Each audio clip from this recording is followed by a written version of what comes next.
샬롯 공주가 화상 흉터로 온몸이 뒤덮인 8살 소녀 릴리를 만났을 때 그녀가 보인 다음 행동은 간호사들마저 눈물을 흘리게 만들었습니다. 이 모든 일은 5월 2일을 몇 주 앞두고 시작되었습니다.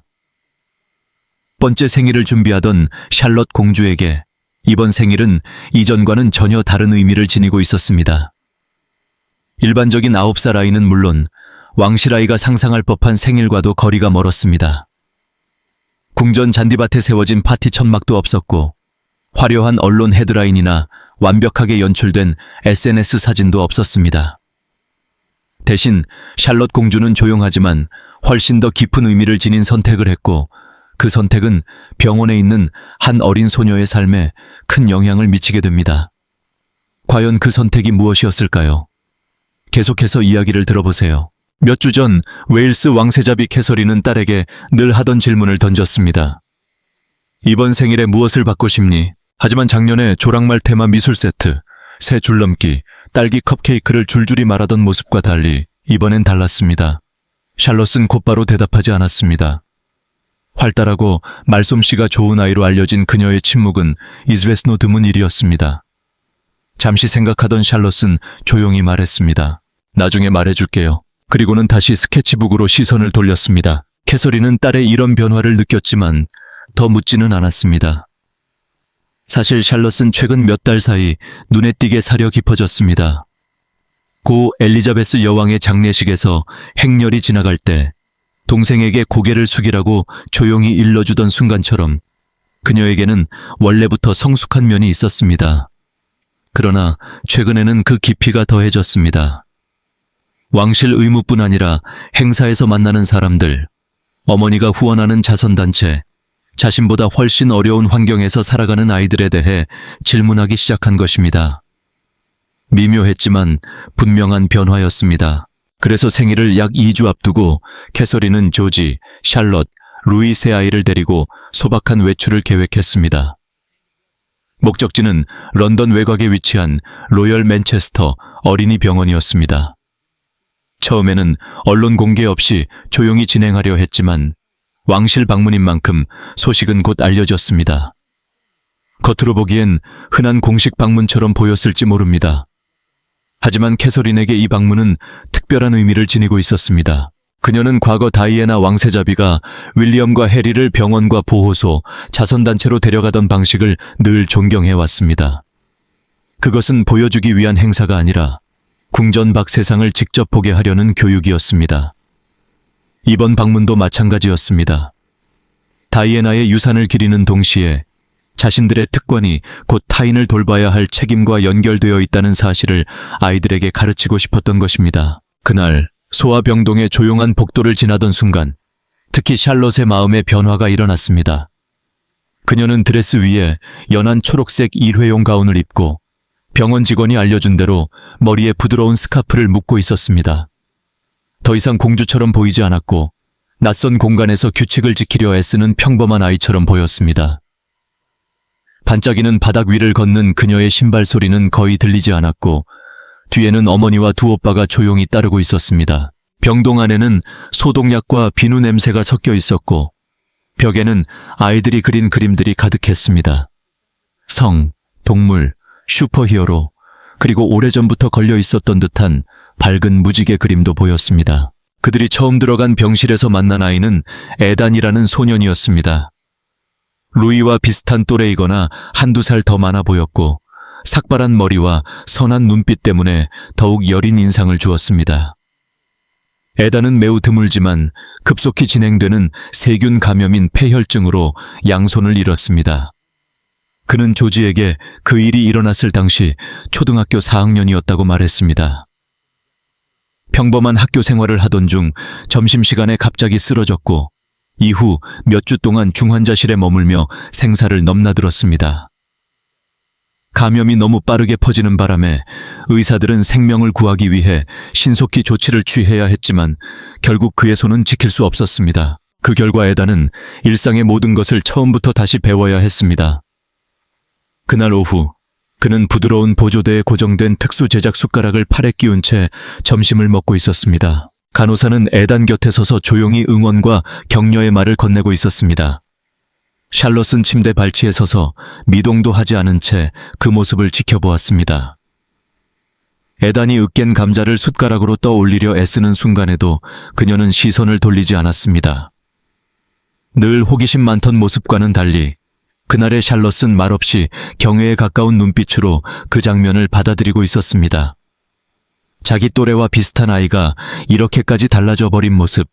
그러나 그 안에서 느껴지는 놀라운 용기와 차분함을 그녀가 가까이에서 본 것은 처음이었습니다. 다른 병실에서는 뼈암 치료를 받고 있는 휠체어 탄 10대 소녀를 만났습니다. 조지가 어떤 비디오 게임을 좋아하냐고 묻자 소녀는 웃음을 터뜨렸고 자신이 간호사들을 주제로 쓴 시들로 가득한 공책을 샬롯에게 보여주었습니다. 가족들은 미소 지으며 이야기를 듣고 고개를 끄덕였습니다. 그때 샬롯의 눈빛에는 방문을 시작했을 때와는 다른 부드러움과 고요함이 깃들어 있었습니다. 원래 이 방문은 짧게 몇 개 병실만 둘러보며 인사를 나누는 일정이었습니다. 하지만 들르는 병실마다 아이들의 마음속에는 작은 흔적이 남았습니다. 그리고 마침내 12번 병실에 도착했습니다. 모든 것을 바꾸게 될 그 방이었습니다. 그날 마지막으로 들어간 방의 문턱을 넘는 순간 공기마저 달라진 것처럼 느껴졌습니다. 침대에는 한 어린 소녀가 상반신을 조심스럽게 세운 채 기대어 앉아 있었습니다. 몸을 꼿꼿이 세운 자세, 왼쪽 몸 전체를 감싸고 있는 두꺼운 흰 거즈가 눈에 들어왔습니다. 목과 어깨, 팔에는 아직 아물지 않은 화상 자국이 남아 있었고 그 사이에는 고통과 버팀의 시간이 층층이 겹쳐져 있는 듯 보였습니다. 그녀의 이름은 릴리였고 당시 8살이었는데 샬롯과 같은 나이였습니다. 릴리의 무릎 위에는 스케치북이 놓여 있었고 두꺼운 붕대로 감싼 손가락으로 창가 아래에 웅크려 누운 강아지를 그리고 있었습니다. 음영 표현은 단순했지만 선 하나하나에 힘이 실려 있었습니다. 그냥 심심풀이 낙서가 아니라 온 신경을 집중해 버티고 있는 듯한 그림이었습니다. 샬롯은 문 앞에서 잠시 멈추어 방 안을 찬찬히 둘러보았습니다. 릴리의 부모도 근처에 앉아 있었습니다. 어머니는 살며시 담요 끝을 고쳐 덮어주고 있었고 아버지는 물병을 손에 든 채 지친 기색 속에서도 딸을 애틋하게 바라보고 있었습니다. 왕실 가족이 들어오자 두 사람은 긴장한 듯 자리에서 일어나려 했지만 간호사가 미소를 지으며 편히 있으라 손짓했습니다. 그때 샬롯이 먼저 한 발 앞으로 나섰습니다. 목소리는 아주 작았지만 호기심이 담겨 있었습니다. 무서운 일이 있었나요? 샬롯은 릴리의 붕대를 바라보며 조심스럽게 물었습니다. 릴리는 스케치북에서 눈을 떼고 샬롯을 바라보았습니다. 수줍음이 많은 편은 아니었지만 바로 대답하지는 않았습니다. 대신 어머니를 잠깐 바라보았고 어머니가 부드럽게 고개를 끄덕이자 비로소 입을 열었습니다. 집에 불이 났어요. 릴리는 조용히 말하기 시작했습니다. 제가 제 방에 있었는데 불이 났어요. 나가려고 했는데 문이 너무 뜨거워서 열 수가 없었어요. 샬롯의 눈이 놀람으로 커졌습니다. 그럼 어떻게 밖으로 나왔어요? 아빠랑 소방관들이 창문을 깨고 들어왔어요. 릴리는 아버지를 힐끗 바라보며 말을 이었습니다. 정원 쪽에서 창문을 부수고 들어와서 저를 끌어냈어요. 우리가 딸을 발견했을 때는 이미 의식이 없었습니다. 아버지가 떨리는 목소리로 덧붙였습니다. 만약 1분만 더 늦었더라면 그는 끝까지 말을 잇지 못했습니다. 더 말할 필요도 없었습니다. 릴리는 다시 그림으로 시선을 돌렸습니다. 사람들은 제가 운이 좋다고 말하지만 아직도 많이 아파요. 샬롯은 조금 더 가까이 다가가 그림을 내려다보았습니다. 저 강아지는 내 강아지야?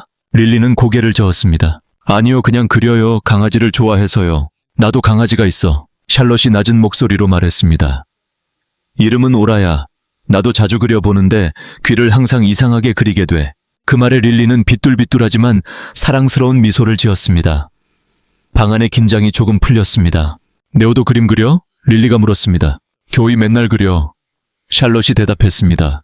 특히 긴장될 때. 그리면 생각이 좀 정리돼. 두 소녀는 강아지 이야기, 그림 그리는 이야기, 그리고 왜 코는 항상 이상하게 그려지는지에 대해 계속 이야기를 나누었습니다. 릴리의 어머니는 조용히 눈가를 손수건으로 찍어냈습니다. 캐서린은 조금 떨어진 곳에서 두 아이를 바라보며 아무 말 없이 서 있었지만 눈빛에는 깊은 감동이 어려 있었습니다. 마침내 방문을 마칠 시간이 다가왔습니다. 간호사가 조용하고도 공손하게 고개를 끄덕이며 끝을 알렸습니다. 샬롯은 살짝 한 걸음 물러섰다가 잠시 멈춰 서더니 릴리의 스케치북을 가리키며 말했다.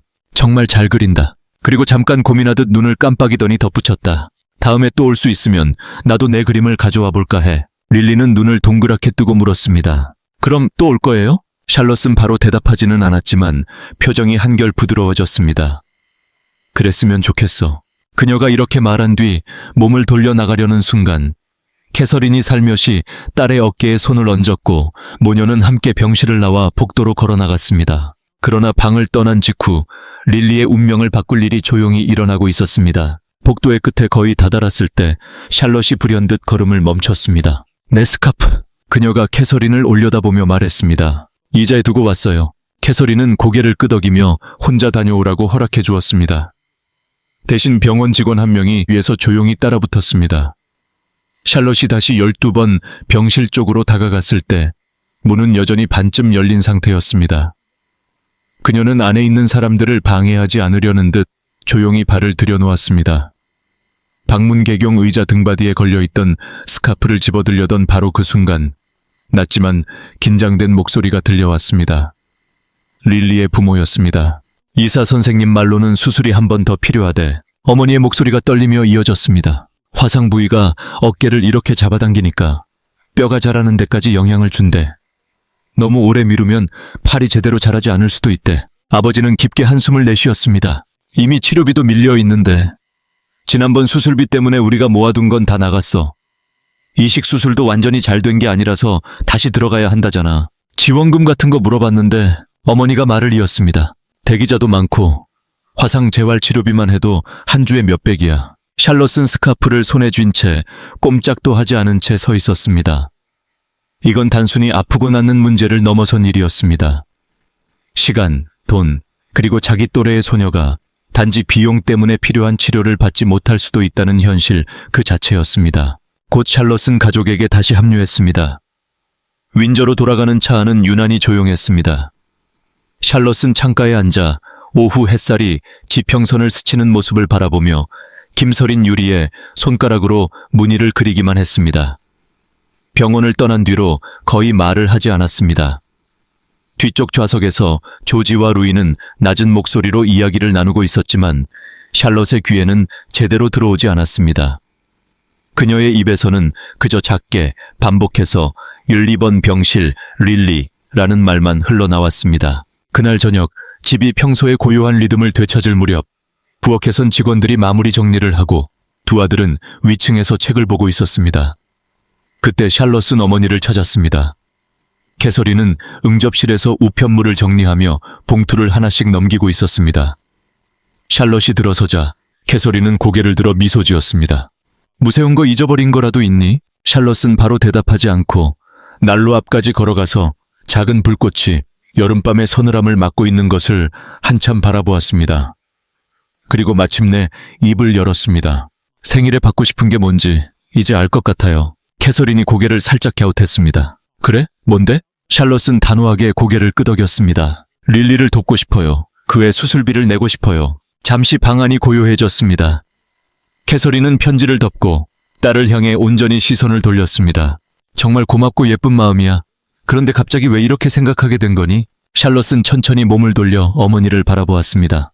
스카프 가지러 다시 갔을 때 있었잖아요. 조심스레 말을 꺼냈습니다. 그때 엄마 아빠가 얘기하는 걸 들었어요. 돈 걱정을 하고 있었어요. 치료비를 어떻게 다 내야 할지 모르겠다고. 엄마는 울고 있었어요. 그녀는 시선을 아래로 떨구고 손가락을 꼭 쥐었다 폈다 하며 말했습니다. 릴리는 겨우 8살이에요, 엄마. 손도 마음대로 펴지 못하는데 그래도 웃고 있었어요. 아픈데도 계속 그림을 그리고 있었어요. 캐서린은 천천히 다가와 무릎을 꿇고 샬롯과 눈높이를 맞췄습니다. 추가 수술이 필요하대요. 샬롯은 거의 속삭이듯 말을 이었습니다. 피부가 뼈를 잡아당겨서 나중에 크면 팔을 제대로 못 쓸 수도 있대요. 아빠가 그렇게 말했어요. 그 말에는 과장도 호들갑도 없었습니다.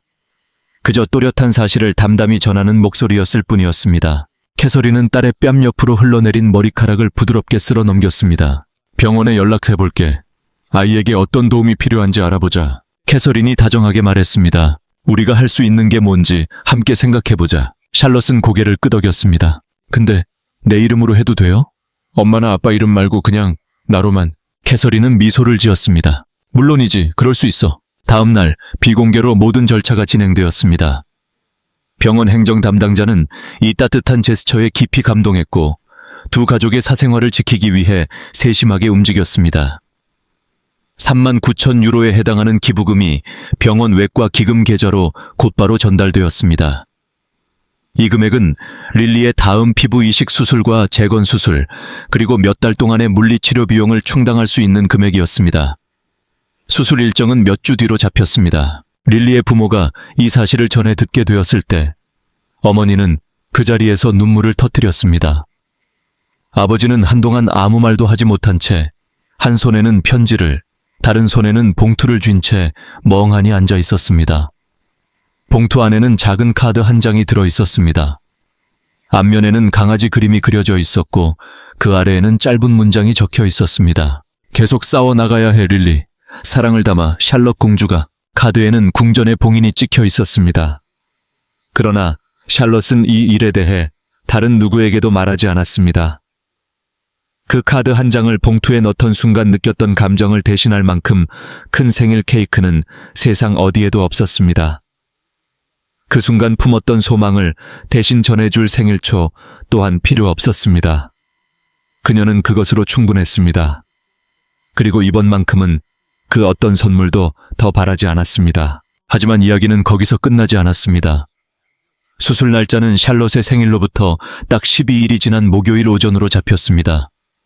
이식 수술은 단순히 화상 부위를 덮는 데 그치지 않고 릴리의 왼팔 움직임을 되찾게 하는 것을 목표로 하는 섬세한 시술이었습니다. 이미 흉터 조직이 자라나는 뼈 주변을 조여 오고 있었기 때문입니다. 그날 아침 병원 병동은 조용하지만 분주했습니다. 간호사들은 급하면서도 부드러운 걸음으로 움직였고 복도 곳곳에서 부모들의 낮은 목소리가 걱정과 희망을 뒤섞어 흘러나왔습니다. 샬롯은 수술 전날 밤 다시 릴리를 만나고 싶다고 부탁했습니다. 수술 전날 샬롯은 다시 한번 릴리를 만나고 싶다고 부탁했습니다. 캐서린은 부드럽게 허락했고 그날 학교 수업이 끝난 뒤 모녀는 짧은 거리를 다시 병원으로 향했습니다. 이번에 샬롯은 초록색 가운도 병원에서 빌린 스카프도 걸치지 않았습니다. 평소처럼 청바지에 편안한 후디를 입고 있었는데 소매에는 자신의 이니셜이 새겨져 있었습니다. 주머니 한쪽에서는 오라의 발자국을 손으로 그린 작은 그림이 살짝 보였는데 그것은 샬롯이 건넸던 스케치 카드에 대한 답례로 릴리가 선물해 준 것이었습니다. 문을 열고 들어서는 순간 릴리의 얼굴이 환하게 밝아졌습니다.